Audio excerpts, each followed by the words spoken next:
ನೋಡಿ, ವಿಪಕ್ಷಗಳು ವಿರೋಧ ಮತ್ತು ಗದ್ದಲದ ನಡುವೆಯೂ ಕೂಡ ಲೋಕಸಭೆಯಲ್ಲಿ ಇವತ್ತು ವಕ್ಫ್ ತಿದ್ದುಪಡಿ ವಿಧೇಯಕ ಮಂಡನೆ ಆಗಿದೆ. ಹಾಗಾದ್ರೆ ವಕ್ಫ್ ಮಸೂದೆಯಲ್ಲಿ ತಿದ್ದುಪಡಿ ಆದಂಥ ಅಂಶಗಳು ಏನು ಅನ್ನುವಂಥದ್ದನ್ನ ಕ್ವಿಕ್ ಆಗಿ ನೋಡ್ಬಿಡೋಣ. ಏನಿದೆ ಇದರಲ್ಲಿ ಮಂಡನೆ ಮಾಡಿರುವಂಥ ಅಂಶಗಳು, ಯಾವ ರೀತಿಯಾಗಿದೆ ಅಂತ ಹೇಳಿ ನೋಡೋಣ. ಎಲ್ಲ ವಕ್ಫ್ ಆಸ್ತಿಗಳನ್ನು ಕಾಯ್ದೆಯಡಿ ನೋಂದಣಿ ಕಡ್ಡಾಯ. ಬೇಕಾಗಿಲ್ವಾ? ಇದಾಗಿದ್ದಾಗ ವಿರೋಧ ಪಕ್ಷಗಳು ಹೇಳಬೇಕು. ಬೇಕಾಗಿಲ್ವಾ ಕಾಯ್ದೆಯಡಿ ನೋಂದಣಿ ಮಾಡ್ಕೊಳ್ಳುವಂಥದ್ದು? ನಿಮ್ಗೆ ಇಷ್ಟ ಬಂದಂಗೆ ಹೋಗ್ಬೇಕಾ? ಈ ದೇಶದಲ್ಲಿರುವಂಥದ್ದು ಒಂದೇ ಕಾನೂನು ಒಂದೇ ಸಂವಿಧಾನ ಅಂತ ಹೇಳ್ತಿರಲ್ವಾ? ಹಂಗಿದಾಗ ಅವ್ರಿಗೆ ಸಪ್ರೇಟ್ ಆಗಿದ್ದಾಗ 6 ತಿಂಗಳೊಳಗೆ ಆಸ್ತಿಯ ವಿವರವನ್ನು ಸಲ್ಲಿಸಬೇಕು. ನಮ್ಮದು ಅಂತೇಳಿ ಬೋರ್ಡ್ ಹಾಕ್ಕೊಂಡು ಹೋಗ್ಬಿಟ್ರೆ 1 ವರ್ಷ, 5 ವರ್ಷ, 10 ವರ್ಷ ಅವ್ರದ್ದೇ ಬೋರ್ಡ್ ಯಾವನನ್ನು ಅಲ್ದಾಡ ಅವ್ನಿಗೆ ಸಾಕಾಗ್ಬಿಟ್ಟು ತೊಗೊಂಡು ಹೋಗ್ರಪ್ಪ ಅನ್ನೋ ರೀತಿಯಲ್ಲಿ ಆಗೋಗ್ಬಿಟ್ಟಿರುತ್ತೆ. ಅವ್ನು ಬೋರ್ಡ್ ಹಾಕ್ಬಿಟ್ರೆ ಪ್ರಶ್ನೆ ಮಾಡೋಂಗಿಲ್ಲಲ್ಲ ಸುಪ್ರೀಂ ಕೋರ್ಟ್ನಲ್ಲಿ, ಯಾವ ಕೋರ್ಟಲ್ಲೂ ಕೇಳೋಂಗಿಲ್ವಲ್ಲ. ಅದಕ್ಕೊಂದು ಟೈಮ್ ಲಿಮಿಟೇಷನ್ ತಂದಿದ್ದಾರೆ. 6 ತಿಂಗಳೊಳಗೆ ಆಸ್ತಿಯ ವಿವರವನ್ನು ಕೊಡಬೇಕು. ಪ್ರತಿ 5 ವರ್ಷಕ್ಕೊಮ್ಮೆ ವಕ್ಫ್ ಆಸ್ತಿಗಳ ಸರ್ವೆ ಆಗಬೇಕು. 100% ಇದಾಗಬೇಕಾಗಿದ್ದಿದೆ. ನೋಡೋಣ, ರಾಜ್ಯದಲ್ಲಿ ಕಾಂಗ್ರೆಸ್ನವರು ವಕ್ಫಲ್ಲಿ ಆದಂಥ ಹಗರಣಗಳೇನಿದೆಯಲ್ಲ ಅದನ್ನು ತನಿಖೆ ಮಾಡಿಸಿ ಬೇರೆ ಎಲ್ಲ ತನಿಖೆ ಮಾಡಿಸೋಕ್ಕಾಗತ್ತೆ? ರಾಜ್ಯದಲ್ಲೂ ಕೂಡ ತನಿಖೆ ಆಗಿತ್ತಲ್ಲ, ಅದ್ರ ಬಗ್ಗೆ ವರದಿಯೆಲ್ಲ ಕೊಟ್ಟಿದ್ದಾರಲ್ಲ, ಅದನ್ನು ಕೊಡಿ ನೋಡೋಣ. ವಕ್ಫ್ ಆಸ್ತಿಗಳ ನೋಂದಣಿ ನಿರ್ವಹಣೆಯಲ್ಲಿ ಪಾರದರ್ಶಕತೆ ಬೇಡವಾ? ವಿರೋಧ ಪಕ್ಷಗಳು ಹೇಳಿ ಈ ವಿಚಾರದಲ್ಲಿ. ಕಾಂಗ್ರೆಸ್ ನಾಯಕರು ಹೇಳಬೇಕು, ಪಾರದರ್ಶಕತೆ ಬೇಡವಾ? ಹಾಗಿದ್ದಾಗ ರಾಜ್ಯ ಸರ್ಕಾರ ರಚಿಸೋ ಲೆಕ್ಕ ಪರಿಶೋಧಕರ ಸಮಿತಿಯಿಂದಲೇ ಆಡಿಟ್ ಆಗಬೇಕು. 100% ಆಗಬೇಕಾಗಿದ್ದೆ. ಅಲ್ಲಿ ಯಾವನು ಹೇಳೋನಿಲ್ಲ, ಯಾವನು ಕೇಳೋನಿಲ್ಲ ಆಗ್ಬಿಟ್ಟಿದೆ. ಅಲ್ಲಿ ನಾಳೆ ಇಡೀ ದೇಶನೇ ನಂದು ಅಂತ ಹೇಳ್ಬೋದು. ಇಲ್ಲೂ ರಾಜ್ಯದಲ್ಲೂ ಹೇಳಿದ್ರು ವಿಧಾನಸಭೆನೇ ವಕ್ಫ್ ಫಿಕ್ಸ್ ಇರುತ್ತೆ ಅಂತ ಹೇಳಿ. ಯಾವನ್ರಿ ಅವನು? ವಿಧಾನಸೌಧ ವಕ್ಫ್ ಫಿಕ್ಸ್ ಇರುತ್ತಂತೆ. ಸರ್ಕಾರಕ್ಕೆ ವಕ್ಫ್ ಆಸ್ತಿಗಳ ಮೇಲೆ ಹೆಚ್ಚಿನ ನಿಯಂತ್ರಣ ಅದು ಇರಲೇಬೇಕಾಗಿದ್ದು. ಇಷ್ಟು ದಿನ ಬಿಟ್ಟಿದೆ ಮೊದಲನೇ ತಪ್ಪು. ಅವ್ರಿಗೆ ಇಷ್ಟ ಬಂದಂಗೆ ಹೋಗ್ತಾರೆ, ಬೇಲಿ ಹಾಕ್ತಾರೆ, ನಮ್ಮದು ಅಂತಾರೆ. ಜಿಲ್ಲಾಧಿಕಾರಿಗಳಿಗೆ ಆಸ್ತಿ ತನಿಖೆಯ ಅಧಿಕಾರವನ್ನು ಕೊಟ್ಟಿದ್ದಾರೆ, ಪವರನ್ನು ಕೊಟ್ಟಿದ್ದಾರೆ ಜಿಲ್ಲಾಧಿಕಾರಿಗಳಿಗೆ. ಜಿಲ್ಲಾಧಿಕಾರಿಗಳ ಮೇಲ್ವಿಚಾರಣೆಯಲ್ಲೇ ಕಂದಾಯ ಕಾನೂನುಗಳಿಗೆ ಅನುಗುಣವಾಗಿ ಸರ್ವೆಯನ್ನು ಮಾಡಬೇಕಾಗತ್ತೆ. 100% ನಿಮಗೆ ಸರ್ಕಾರದ ಡಾಕ್ಯುಮೆಂಟ್ಸ್ಗಳಲ್ಲಿ ಏನಿದೆ ಅದಕ್ಕೆ ತಕ್ಕಂಗೆ ಹೋಗಬೇಕಾ? ಇಲ್ಲ ವಕ್ಫ್ ಬಳಿ ಇರುವಂಥ ಡಾಕ್ಯುಮೆಂಟಿಗೆ ತಕ್ಕಂಗೆ ಹೋಗಬೇಕಾ? ಯಾವುದ್ರಿ ಇದು? ಯಾವನು ಕೊಟ್ಟ ಇದು ಕಾನೂನೆಲ್ಲ ಈ ರೀತಿಯಾಗಿ ಬದಲಾವಣೆ ಮಾಡಿದ್ದು? ಹಿಂದೆ ಕಾಂಗ್ರೆಸ್ನವ್ರು ತಾನೇ. ಯಾವ ಪವರನ್ನು ಕೊಟ್ವಿ? ಇವತ್ತು ನೀವು ದ್ವೇಷದ ರಾಜಕಾರಣ ಅಂತಿದ್ರು, ಅವತ್ತೇನು ಮಾಡಿದ್ರಿ ನೀವು? ಆಗಿದ್ದಾಗ ಹಿಂದೂಗಳಿಗೆ ಅನ್ಯಾಯ ಮಾಡಲಿಲ್ವ? ಅವತ್ತು ಯಾರ್ಯಾರ ಆಸ್ತಿಗಳನ್ನು ನುಂಗಿ ಕುಡಿದ್ರು? ಆಗಿದ್ದಾಗ ಯಾವ ಆಧಾರದ ಮೇಲೆ ಆಸ್ತಿ ತಮ್ಮದು ಅಂತ ಹೇಳ್ಕೊಂಡ್ರು ವಕ್ಫ್ನವರು? ಡಿಸಿಗಳ ಮೂಲಕ ವಿವಾದಿತ ಆಸ್ತಿಗಳ ಸಮಸ್ಯೆಗೆ ಪರಿಹಾರ. ಕೇಂದ್ರ ರಾಜ್ಯ ವಕ್ಫ್ ಮಂಡಳಿಗಳಲ್ಲಿ ತಲಾ 2 ಮಹಿಳೆಯರು ಅಂತಿದ್ದಾರೆ. ಬೇಕಿತ್ತಿದು. ಯಾಕೆ ಹೆಣ್ಮಕ್ಳಿಗೆ ಬೇಡವಾ? ಬರೀ ಗಂಡು ಮಕ್ಕಳನ್ನೇನ ಅಲ್ಲಿ? ಬೇರೆದಕ್ಕೆಲ್ಲ ಹೇಳ್ತೀರಾ?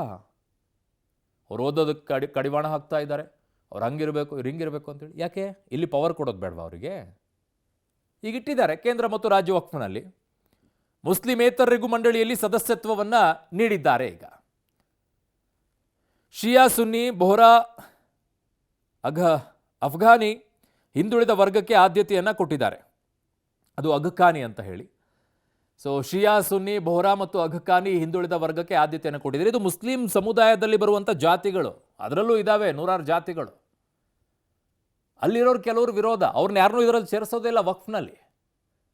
9 ಲಕ್ಷ ಎಕರೆ ಇಡೀ ದೇಶದಲ್ಲಿ ಇಟ್ಕೊಂಡ್ಬಿಟ್ಟು ಮುಸ್ಲಿಮರಿಗೆ ಮನೆ ಇಲ್ಲ, ನಿವೇಶನ ಕೊಡಿ ಅಂತೇಳಿ ರಾಜ್ಯ ಸರ್ಕಾರಗಳಿಗೆಲ್ಲ ಮನವಿ ಸಲ್ಲಿಸ್ತಾರಲ್ಲ. ಈ ವಕ್ಫ್ನವರು ಅದೇ ಜಾಗಗಳನ್ನು ಮನೆ ಕಟ್ಕೊಟ್ಟಿದ್ದರೆ ಮುಸ್ಲಿಮರಿಗೆ ಎಲ್ಲರಿಗೂ ಒಂದೊಂದು ಮನೆ ಆಗ್ತಿರ್ಲಿಲ್ವೇನ್ರಿ? ಇಲ್ಲಿವರೆಗೂ ಮಾಡ್ಕೊಂಡು ಬಂದಿರುವಂಥ ಆಟಗಳಿಗೆ. ಶಿಕ್ಷಣ, ಆರೋಗ್ಯ, ಧಾರ್ಮಿಕ, ಸಾಮಾಜಿಕ ಕಾರ್ಯಗಳಿಗೆ ಆದಾಯ ಬಳಕೆ ಅಂತಿದ್ದಾರೆ. ಅಲ್ಲಿ ನೋಡಿದ್ರೆ ವಕ್ಫ್ನಲ್ಲಿ ಯಾವುದು ಕೂಡ ಕಮರ್ಷಿಯಲ್ ಮಾಡ್ಕೊಳ್ಬಾರದು ಅಂತ ಇದೆ. ಹೇಳಲ್ವಾ ಇಸ್ಲಾಮು? ಯಾಕೆ ಗೊತ್ತಿಲ್ವಾ? ಅದರಲ್ಲಿ ಚೆನ್ನಾಗಿದೆ ನಿಮ್ಮದು ಬೇಕಾದಂಗೆಲ್ಲ. ಇಸ್ಲಾಂ ಧರ್ಮ 5 ವರ್ಷ ಪಾಲಿಸಿದ ವ್ಯಕ್ತಿಗೆ ವಕ್ಫ್ ಘೋಷಿಸುವಂಥ ಅಧಿಕಾರ ಅಂತಿದ್ದಾರೆ. ಮಹಿಳೆಯರಿಗೆ ವಕ್ಫ್ ಆಸ್ತಿಯಲ್ಲಿ ಸಮಾನ ಹಕ್ಕು ಖಾತ್ರಿ ಅಂತಿದ್ದಾರೆ. ಲಿಂಗ ತಾರತಮ್ಯ ಸರಿಪಡಿಸಲು ಹೊಸ ಬಿಲ್ನಲ್ಲಿ ಆದ್ಯತೆ ಅಂತ ಹೇಳ್ತಾ ಇದ್ದಾರೆ. ಮಾಡ್ಬೋದು, ಅದರಲ್ಲಿ ಏನಿದೆ? ಇದಕ್ಕೆ ಯಾಕೆ ವಿರೋಧವನ್ನು ವ್ಯಕ್ತಪಡಿಸ್ಬೇಕು? ಇದರಲ್ಲಿ ಏನಿದೆ ಅಂಥದ್ದು ವಿರೋಧವನ್ನು ವ್ಯಕ್ತಪಡಿಸುವಂಥದ್ದು? ಇದೆಲ್ಲಿ ಮುಸ್ಲಿಮರ ಹಕ್ಕುಗಳನ್ನು ಕಿತ್ಕೊಳ್ಳುತ್ತೆ? ಅದೇ ಅಲ್ಲೇ ಇರುವಂಥ ಮುಸ್ಲಿಮರಿಗೇ ಹೆಚ್ಚಿನ ರೀತಿಯಾದಂತಹ ಸೌಲಭ್ಯವನ್ನು ಕೊಡೋಕೆ ಅವಕಾಶ ಮಾಡಿಕೊಟ್ಟಿಲ್ವಾ? ನೋಡಿ, ಹಾಗಿದ್ದಾಗ ವಕ್ಫ್ ಆಸ್ತಿಯಲ್ಲಿ ಏನು ಮಾಡಬಹುದು? ಅಂದಾಜು ಆಸ್ತಿ 12 ಲಕ್ಷ ಎಕರೆ ಅಂತಿದ್ದಾರೆ. ಅಂದಾಜು ನಾವು ಇಲ್ಲಿವರೆಗೂ ಅಂದ್ಕೊಂಡಿರೋದು 9 ಲಕ್ಷ ಎಕರೆ. 12 ಲಕ್ಷ ಎಕರೆ. ಆಸ್ಪತ್ರೆ 3 ಲಕ್ಷ ನಿರ್ಮಿಸಬಹುದು. ಶಾಲೆಗಳು 4 ಲಕ್ಷ ನಿರ್ಮಿಸಬಹುದು. ಮಹಿಳಾ ಹಾಸ್ಟೆಲು 5 ಲಕ್ಷ ನಿರ್ಮಿಸಬಹುದು. 12 ಲಕ್ಷ ಎಕರೆ. ನಿರ್ಗತಿಕರಿಗೆ 5,000 ವಸತಿ, ಅನಾಥರಿಗೆ 4,000 ವಸತಿ. ನನಗಿರುವಂಥ ಮಾಹಿತಿ ಪ್ರಕಾರ ನಮ್ಮ ಕರ್ನಾಟಕದ ರಾಜ್ಯದ ಪೂರ್ತಿ ಜಾಗ ವಿಸ್ತೀರ್ಣವೆಲ್ಲ ನೋಡಿದರೆ ಅಷ್ಟೇ ಆಗುತ್ತೇನಪ್ಪ, ಅದಕ್ಕಿಂತ ಜಾಸ್ತಿನೇ ಆಗುತ್ತೇನೋ.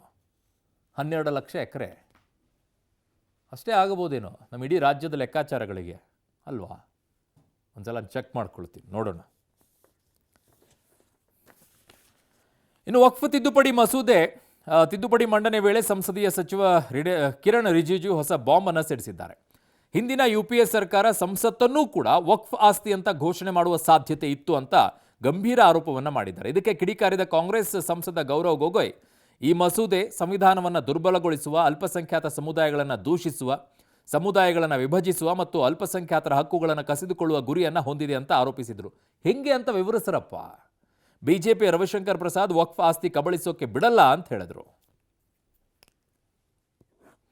ನನ್ನ ಸಹೋದ್ಯೋಗಿ ಈಗ ದೆಹಲಿ ಪ್ರತಿನಿಧಿ ಶಬೀರ್ ನನ್ನ ಸಂಪರ್ಕಕ್ಕೆ ಸಿಗ್ತಾ ಇದ್ದಾರೆ. ಶಬೀರ್, ಅಂತಹ ದೊಡ್ಡ ಬದಲಾವಣೆಗಳು ಈ ವಕ್ಫ್ ವಿಚಾರಕ್ಕೆ ಬೇಕಿತ್ತು ಅನ್ನುವಂಥದ್ದಿತ್ತು, ಬಟ್ ವಿರೋಧ ಮಾಡಲೇಬೇಕು ಅನ್ನೋಂಥದ್ದು ವಿರೋಧ ಪಕ್ಷಗಳ ಕೆಲಸ, ವಿರೋಧವನ್ನ ಮಾಡ್ತಾ ಇದ್ದಾರೆ. ಇದರಲ್ಲಿ ಮುಸ್ಲಿಮರ ಹಕ್ಕುಗಳನ್ನು ಕಿತ್ಕೊಳ್ಳುವಂಥದ್ದು ಏನಿದೆ ಅಂತ ಯಾರಾದರೂ ಒಬ್ಬರಾದರೂ ವಿರೋಧ ಪಕ್ಷಗಳು ಮಾತನಾಡಿದ್ದಾರಾ? ಯಾವ ರೀತಿಯಾಗಿ ಮುಸ್ಲಿಮರ ಹಕ್ಕುಗಳು ಇದರಿಂದ ಕಿತ್ಕೊಂಡು ಹೋಗುತ್ತೆ ಅಂತ ಹೇಳಿ. ಅರುಣ್, ಇವತ್ತು ಬೆಳಗ್ಗೆ 12 ಗಂಟೆಗೆ ಲೋಕಸಭೆಯಲ್ಲಿ ವಕ್ಫ್ ಮಸೂದೆಯನ್ನು ತಿದ್ದುಪಡಿ ಮಸೂದೆಯನ್ನು ಮಂಡಿಸಲಾಯಿತು. ಅದಾದ ಬಳಿಕ ಸುದೀರ್ಘವಾದಂಥ ಚರ್ಚೆ ಕೂಡ ಈಗ ಲೋಕಸಭೆಯಲ್ಲಿ ನಡೀತಾ ಇದೆ.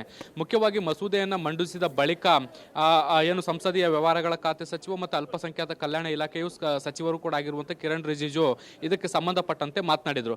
ವಕ್ಫ್ ಮಸೂದೆಯಲ್ಲಿ ಯಾವ ರೀತಿಯಾದಂಥ ತಿದ್ದುಪಡಿಯನ್ನು ಮಾಡಲಾಗಿದೆ ಮತ್ತು ಮುಂದೆ ಇದು ಮುಸ್ಲಿಂ ಸಮುದಾಯದಲ್ಲಿ ಯಾವ ರೀತಿಯಾದಂತಹ ಪರಿಣಾಮಗಳನ್ನ ಬೀರುತ್ತೆ, ಯಾವ ರೀತಿಯಾದಂಥ ಬದಲಾವಣೆಗಳನ್ನು ತರುತ್ತೆ ಅನ್ನುವಂಥ ನಿಟ್ಟಿನಲ್ಲೂ ಕೂಡ ವಿವರಿಸುವಂತ ಕೆಲಸವನ್ನು ಕೂಡ ಮಾಡಿದ್ರು. ವಕ್ಫ್ನಲ್ಲಿ ಈಗ ಸಾಕಷ್ಟು ಅನಿಯಂತ್ರಿತ ಹಕ್ಕುಗಳಿರುವಂತಹ ಹಿನ್ನೆಲೆಯಲ್ಲಿ ಸಾಕಷ್ಟು ಅಧಿಕಾರದ ದುರುಪಯೋಗ ಕೂಡ ಆಗ್ತಾ ಇರುವಂತದ್ದು ಕೂಡ ಕಂಡು ಬರ್ತಾ ಇದೆ. ಅವನ್ನೆಲ್ಲವನ್ನು ಕೂಡ ನಿಯಂತ್ರಿಸುವಂತ ಕೆಲಸದಿಂದ ಈ ಒಂದು ಮಸೂದೆಯನ್ನ ತಿದ್ದುಪಡಿ ಮಾಡುವಂತ ಕೆಲಸವನ್ನ ಮಾಡಲಾಗ್ತಿದೆ ಅನ್ನುವಂಥದ್ದು. ಮುಖ್ಯವಾಗಿ ಬಿಜೆಪಿ ಇಲ್ಲಿ ತನ್ನ ಮೂಗಿನ ನೇರಕ್ಕೆ ಯಾವುದೇ ಅಂಶಗಳನ್ನು ಕೂಡ ಸೇರ್ಪಡಿಸುವಂತ ಕೆಲಸವನ್ನ ಕೂಡ ಮಾಡಿಲ್ಲ. ಈ ಹಿಂದೆ ರೆಹಮಾನ್ ಖಾನ್ ಕಮಿಟಿ ಏನು ವರದಿಯನ್ನು ಕೊಟ್ಟಿತ್ತು, ಸಾಚಾರ್ ರಿಪೋರ್ಟ್ ಅಲ್ಲಿ ಏನು ಅಂಶಗಳಿತ್ತು, ಆ ಎಲ್ಲ ಅಂಶಗಳನ್ನ ಕೂಡ ಆಧರಿಸಿ ಈ ಒಂದು ಬಿಲ್ ಅನ್ನ ತಿದ್ದುಪಡಿ ಮಾಡುವಂತ ಕೆಲಸವನ್ನ ಈಗ ಸದ್ಯಕ್ಕೆ ಮಾಡಲಾಗಿರುವಂಥದ್ದು. ಹೀಗಾಗಿ ಈ ಒಂದು ಮಸೂದೆ ಮಂಡನೆ ಆಗುವಂಥದ್ದು ಅಥವಾ ಜಾರಿ ಆಗೋದ್ರಿಂದ ದರ್ಗಾ, ಮಸೀದಿ, ಈ ರೀತಿಯಂಥ ಮುಸ್ಲಿಂ ಆಸ್ತಿಪಾಸ್ತಿಗಳಿದ್ದಾವೆ, ಅವುಗಳನ್ನು ಸರ್ಕಾರ ಕಬ್ಜಾ ಮಾಡಿಕೊಳ್ಳುತ್ತೆ ಅನ್ನುವಂತಹ ಆರೋಪ ಏನಿದೆ ಅದು ಸಂಪೂರ್ಣವಾಗಿ ಸುಳ್ಳು. ಮತ್ತೆ ಸಾಮಾನ್ಯ ಜನರ ಭೂಮಿಯನ್ನು ಒತ್ತುವರಿ ಮಾಡಿಕೊಳ್ಳುವಂಥ ಕೆಲಸಗಳು ಕೂಡ ಆಗ್ತಾ ಇರುವಂಥದ್ದು. ಅಂತಹ ಬೆಳವಣಿಗೆಗೆ ಕೂಡ ಒಂದು ತಡೆ ಹಾಕುವಂಥ ಕೆಲಸವನ್ನು ಕೂಡ ಮಾಡ್ತಿದ್ದೀವಿ ಅನ್ನುವಂಥ ನಿಟ್ಟಿನಲ್ಲಿ ಸರ್ಕಾರ ತನ್ನ ಬಿಲ್ಲನ್ನು ಸಮರ್ಥಿಸಿಕೊಳ್ಳುವಂಥ ಕೆಲಸವನ್ನು ಮಾಡ್ತು. ಜೊತೆಗೆ ಇದು JPCಯಲ್ಲೂ ಕೂಡ ಪರಿಶೀಲನೆಗೆ ಒಳಪಟ್ಟಿದೆ.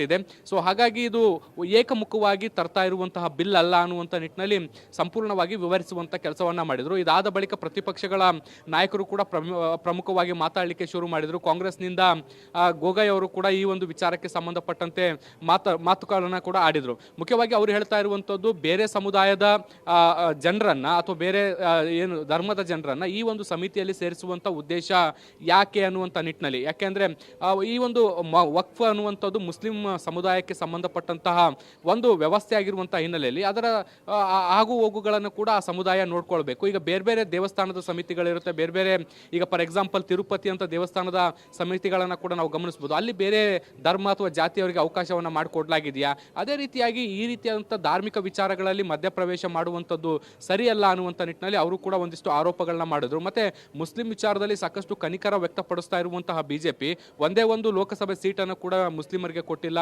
ಅನ್ನುವಂಥ ನಿಟ್ಟಿನಲ್ಲೂ ಕೂಡ ಆರೋಪವನ್ನು ಮಾಡುವಂಥ ಕೆಲಸ ಮಾಡ್ತು. ಜೊತೆಗೆ ಡಬಲ್ ಇಂಜಿನ್ ಸರ್ಕಾರ ಇರುವಂತಹ ರಾಜ್ಯಗಳಲ್ಲಿ ಈದ್ ದಿನ ಪ್ರಾರ್ಥನೆಯನ್ನು ಸಲ್ಲಿಸಲಿಕ್ಕೂ ಕೂಡ ಸರಿಯಾದ ವ್ಯವಸ್ಥೆಯನ್ನು ಅವಕಾಶವನ್ನು ಮಾಡಿಕೊಡ್ಲಿಲ್ಲ.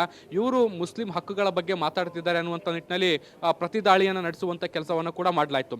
ಇದರ ಜೊತೆಗೆ ಯಾವ್ಯಾವ ಹಂತದಲ್ಲಿ ತಿದ್ದುಪಡಿಗಳಾಗಿದ್ದಾವೆ ಮತ್ತೆ ಇದು ಸಮುದಾಯದ ಏನು ಹಾನಿಗೆ ಹೇಗೆ ಕಾರಣ ಆಗುತ್ತೆ ಅನ್ನುವಂಥದ್ದನ್ನು ಕೂಡ ಬೇರೆ ಬೇರೆ ಪಕ್ಷದ ನಾಯಕರು ಕೂಡ ಹಂತವಾಗಿ ವಿವರಿಸುವಂಥ ಕೆಲಸವನ್ನು ಕೂಡ ಮಾಡಲಾಗ್ತಾ ಇದೆ. ಈ ಸುದೀರ್ಘವಾದಂತಹ ಚರ್ಚೆಯ ಬಳಿಕ ಇವತ್ತು ರಾತ್ರಿಯ ವೇಳೆಗೆ ಇದನ್ನು ಮತಕ್ಕೆ ಹಾಕುವಂತಹ ಸಾಧ್ಯತೆಗಳು ಕೂಡ ಇದಾವೆ. ಬಹುತೇಕ ಈಗ ಲೋಕಸಭೆಯಲ್ಲಿ ಸಂಖ್ಯೆಗಳು ಕೂಡ ಬಿಜೆಪಿಯ ಪರವಾಗಿರುವಂತಹ ಹಿನ್ನೆಲೆಯಲ್ಲಿ, NDA ಒಕ್ಕೂಟಕ್ಕೆ ಬಹುಮತ ಇರುವಂತಹ ಹಿನ್ನೆಲೆಯಲ್ಲಿ ಈ ಬಿಲ್ ಲೋಕಸಭೆಯಲ್ಲಿ ಇವತ್ತು ಅಂಗೀಕಾರಗೊಳ್ಳುವಂತಹ ಸಾಧ್ಯತೆಗಳು ಕೂಡ ಇದಾವೆ. ಅರುಣ್, ಓಕೆ ಶಬೀರ್, ಈಗ ಒಂದು ಕಡೆಗೆ ಇದು ಸಂವಿಧಾನವನ್ನ ದುರ್ಬಲಗೊಳಿಸುವಂತ ಅನ್ನುವಂಥ ಆರೋಪವನ್ನ ಈಗ ವಿರೋಧ ಪಕ್ಷಗಳು ಮಾಡ್ತಾ ಇರೋದು, ಸಂವಿಧಾನವನ್ನ ದುರ್ಬಲಗೊಳಿಸೋದು ಅಂತ ಹೇಳಿ.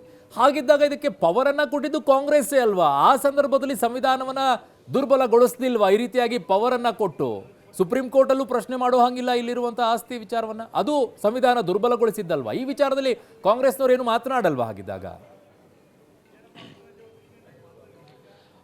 ಹೌದು ಅರುಣ್, ಈ ಒಂದು ವಿಚಾರವನ್ನು ಕಿರಣ್ ರಿಜಿಜು ಅವರು ಪ್ರಸ್ತಾಪಿಸುವಂಥ ಕೆಲಸವನ್ನು ಮಾಡಿದರು.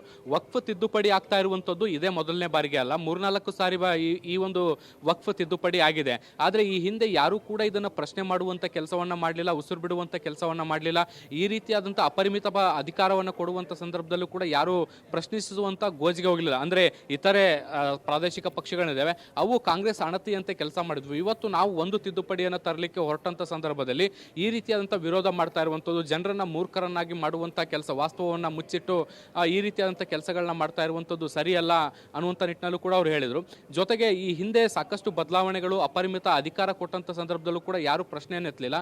ಈಗ ನಾವು ಅದನ್ನು ಡಿಲಿಮಿಟೇಷನ್ ಮಾಡ್ತಿದ್ದೀವಿ, ಜಿಲ್ಲಾಧಿಕಾರಿಗಳಿಗೆ ಹೆಚ್ಚಿನ ಅಧಿಕಾರಗಳನ್ನ ಕೊಡ್ತಾ ಇದ್ದೀವಿ. ಜೊತೆಗೆ ಆ ಆಸ್ತಿಯನ್ನು ಉಳಿಸ್ಕೊಳ್ಳುವಂಥ ನಿಟ್ಟಿನಲ್ಲಿ ಪಾರದರ್ಶಕ ವ್ಯವಸ್ಥೆಯನ್ನು ಜಾರಿ ಮಾಡುವಂಥ ನಿಟ್ಟಿನಲ್ಲಿ ಕ್ರಮಗಳನ್ನು ತೆಗೆದುಕೊಳ್ತಿದ್ವಿ. ಆದಾಗ್ಯೂ ಕೂಡ ನೀವು ವಿರೋಧಿಸ್ತಾ ಇದ್ದೀರಿ. ಹೀಗಾಗಿ ಭವಿಷ್ಯದಲ್ಲಿ ನಿಮ್ಮನ್ನ ಈ ಒಂದು ಜನರು ಅಂದ್ರೆ ವ್ಯವಸ್ಥೆ ನೆನಪಿಡುತ್ತೆ ಅನ್ನುವಂಥ ನಿಟ್ಟಿನಲ್ಲಿ ಟಾಂಗ್ ಕೊಡುವಂಥ ಕೆಲಸವನ್ನು ಕೂಡ ಕಿರಣ್ ರಿಜಿಜು ಮಾಡಿದ್ರು. ಅರುಣ್. ಓಕೆ ಶಬೀರ್, ನಿಮ್ಮೆಲ್ಲ ಮಾಹಿತಿಗೆ ಧನ್ಯವಾದಗಳು. ಇನ್ನು ರಾಜ್ಯ ನಾಯಕರು ಈ ವಿಚಾರದಲ್ಲಿ ಏನೆಲ್ಲ ಹೇಳಿಕೆಗಳನ್ನು ಕೊಟ್ಟಿದ್ದಾರೆ ಅದನ್ನು ನೋಡಿಬಿಡಿ. ಕಾಂಗ್ರೆಸ್ ಪಾರ್ಟಿ ಮತ ಬ್ಯಾಂಕನ್ನು ರಕ್ಷಣೆ ಮಾಡೋದಕ್ಕೋಸ್ಕರ, ಓಲೈಕೆ ರಾಜಕಾರಣಕ್ಕೋಸ್ಕರ ದೇಶವನ್ನು ಒಡಿತಕ್ಕಂಥ, ಸಮಾಜ ಒಡಿತಕ್ಕಂಥ, ಕಂಡ ಆಸ್ತಿಯನ್ನೆಲ್ಲ ಕಬಳಿಸ್ತಕ್ಕಂಥ ಕಾನೂನನ್ನು ತಂದರೆ ಅದನ್ನು ಸಹಿಸ್ಕೊಂಡು ಸುಮ್ಮನೆ ಇರಲಿಕ್ಕಾಗತ್ತಾ? ಅದಕ್ಕಾಗಿಯೇ ಕೇಂದ್ರ ಸರ್ಕಾರ ಸಂವಿಧಾನಬದ್ಧವಾಗಿ ನ್ಯಾಯೋಚಿತ ರೀತಿಯಲ್ಲಿ ತನ್ನ ಪ್ರಣಾಳಿಕೆಯಲ್ಲಿ ಪ್ರಕಟಿಸಿದಂತೆ ವಕ್ಫ್ ತಿದ್ದುಪಡಿ ಬಿಲ್ಲನ್ನು ತಂದಿದೆ. ಮುಂಚೆ ಏನಿತ್ತು? ಪರಮಾಧಿಕಾರ ಕೊಟ್ಟಿದೆ. ಪರಮಾಧಿಕಾರವನ್ನು ನಮ್ಮ ಸಂವಿಧಾನ ಯಾರಿಗೂ ಕೊಟ್ಟಿಲ್ಲ. ವಕ್ಫ್ ಒಂದು ಸರಿ ತನ್ನ ಪ್ರಾಪರ್ಟಿಯನ್ನು ಡಿಕ್ಲೇರ್ ಮಾಡಿಕೊಂಡ್ರೆ ನೀವು ವಕ್ಫ್ ಅದಾಲತ್ನಲ್ಲಿ ಪ್ರಶ್ನೆ ಮಾಡಬೇಕೆ ಹೊರತು ನ್ಯಾಯಾಲಯದಲ್ಲಿ ಪ್ರಶ್ನಿಸೋಂಗಿಲ್ಲ ಅನ್ನುವಂಥ ನೀತಿ ಅದು ಸಂವಿಧಾನ ವಿರುದ್ಧವಾಗಿರ್ತಕ್ಕಂಥ ನೀತಿ. ಹಾಗಾಗಿ ಅಂಥ ಸಂವಿಧಾನ ವಿರೋಧಿ ನೀತಿಯನ್ನು ರಾಜಕೀಯ ಕಾರಣಕ್ಕೆ ಕಾಂಗ್ರೆಸ್ ಪಾರ್ಟಿ ತಂದಿದ್ದೇ ಒಂದು ಅಪರಾಧ. ಅದು ಸಂವಿಧಾನ ವಿರೋಧಿಯಾಗಿರ್ತಕ್ಕಂಥ ಕೃತ್ಯ. ನಾವು ಅದನ್ನು ಪ್ರತಿಪಕ್ಷ ನಾಯಕ ಆರ್ ಅಶೋಕ್ ಅವರು ನಮ್ಮ ಜೊತೆ ಇದ್ದಾರೆ. ಇವತ್ತಿಂದ ಹೋರಾಟ ಮಾಡ್ತಾ ಇದ್ದೀರಿ. ಅದಕ್ಕೂ ಮುಂಚೆ ಇವತ್ತು ಸಂಸತ್ತಲ್ಲಿ ವಕ್ಫ್ ಬಿಲ್ ಮಂಡನೆ ಆಗ್ತಾ ಇದೆ, ವಿಪಕ್ಷಗಳು ವಿರೋಧ ಮಾಡ್ತಾ ಇದ್ದಾವೆ. ನೋಡಿ, ವಕ್ಫ್ ಬಿಲ್ಲು ನಾವು ಕೂಡ ಕರ್ನಾಟಕದಲ್ಲಿ ದೊಡ್ಡ ಹೋರಾಟವನ್ನು ಮಾಡಿದಿರಿ. ಯಾಕಂದರೆ ಕಬಳಿಕೆ, ದುರುಪಯೋಗ, ಭ್ರಷ್ಟಾಚಾರ ಇವೆಲ್ಲ ಕೂಪ. ಅದು ವಕ್ಫ್ ಬೋರ್ಡು ಲಕ್ಷಾಂತರ ಬಡವರ, ರೈತರ ಜಮೀನನ್ನು ಲೂಟಿ ಮಾಡಿದ್ದಾರೆ. ಅದ್ರ ವಿರುದ್ಧ ನಾವು ಹೋರಾಟ ಕರ್ನಾಟಕದಲ್ಲಿ ಮಾಡಿದ್ರಿ, ಇಡೀ ದೇಶದಲ್ಲಿ ಎಲ್ಲ ಕಡೆನೂ ಆಗಿದೆ. ದೇವಸ್ಥಾನಗಳನ್ನು, ಮಠ ಮಂದಿರಗಳನ್ನೆಲ್ಲ ಹೋಗ್ಬೋಡು ಅಂತ ಈ ಬಿಲ್ಲನ್ನು ಸ್ವಾಗತ ಮಾಡ್ತೀರಿ. ಏನು ವಿರೋಧ ಪಕ್ಷಗಳು ಓಟ್ಗೋಸ್ಕರ ಮಾಡ್ತಾ ಇದ್ದಾರೆ, ಅದು ತಪ್ಪು.